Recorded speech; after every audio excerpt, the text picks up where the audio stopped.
पहले जब लोगों के घरों में फ्रिज नहीं हुआ करते थे, तब आइसमैन नाम का आदमी लोगों के यहाँ बर्फ़ की सिल्लियाँ पहुँचाया करता था, जिसका उपयोग वो लोग जल्दी ख़राब होने वाले खाने को स्टोर करने के लिए करते थे। वह बर्फ़ का पानी पिघल करके लोगों के घरों के फर्श पर फैल जाया करता था, जिसकी वजह से उन्हें और दिक्कतों का भी सामना करना पड़ता था। तब कहानी में एंट्री होती है गैस ऑपरेटेड रेफ्रिजरेटर्स की, जिसमें अमोनिया या फिर सल्फर डाइऑक्साइड को कूलेंट की तरह इस्तेमाल किया जाता था।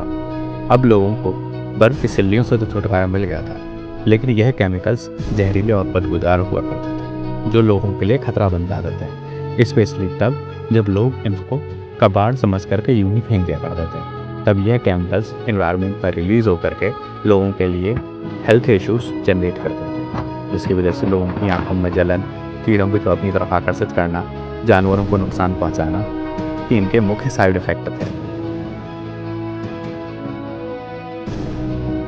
कुदरती तौर पर लोगों के पास कोई भी ऐसी चीज़ अवेलेबल नहीं थी जिसको रेफ्रिजरेटर्स में कूलेंट की तरह इस्तेमाल किया जा सके। इसके बाद अमेरिका में केमिस्ट्स ने एक नए केमिकल को खोज निकाला जो कि अर्थ के लिए नया था, जिसका नाम था क्लोरोफ्लोरोकार्बन या CFC, जो कि कार्बन, क्लोरीन तथा फ्लोरीन का मिक्सचर था और इसके कूलेंट प्रॉपर्टी ने सभी को चौंका दी।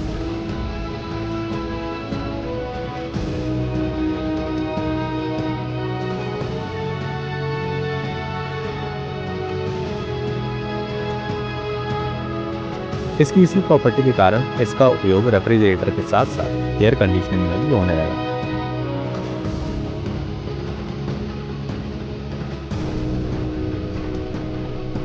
और लोग तो इसको शेविंग क्रीम तक में यूज़ करने लगे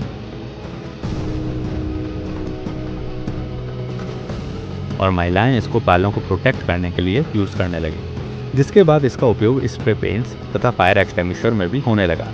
इसका इस्तेमाल फोमिंग एजेंट्स, क्लींजिंग एजेंट तक के रूप में दशकों तक होता रहा, लेकिन इसके खतरनाक परिणामों के बारे में अभी तक कोई नहीं जान पाया था।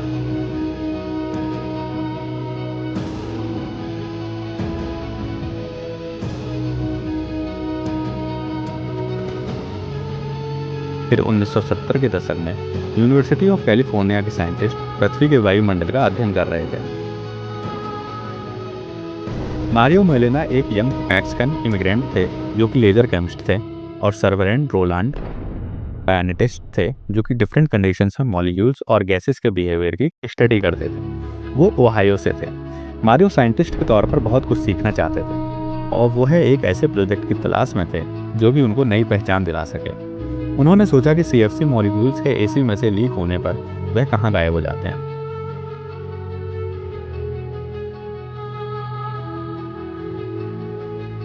यह वो टाइम था जब अपोलो एस्ट्रोनॉट्स अक्सर चंद्रमा तक जाया करते थे और नासा भी हर हफ्ते एक स्पेस शटल को लॉन्च करने का प्लान बना रहा था। वह यह जानना चाह रहे थे कि क्या रॉकेट के फ्यूल के जलने से स्ट्रेटोस्फेयर, वो जगह जहाँ पर पृथ्वी का वायुमंडल स्पेस से मिलता है, को नुकसान पहुँचता है। लेकिन तभी एक नई प्रॉब्लम का पता चला।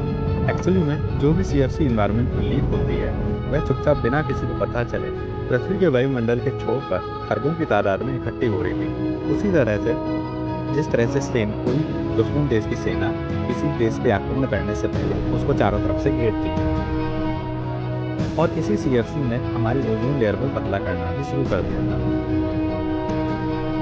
जो हमारी अर्थ को सूर्य की खतरनाक रेडिएशन से प्रोटेक्ट करता है।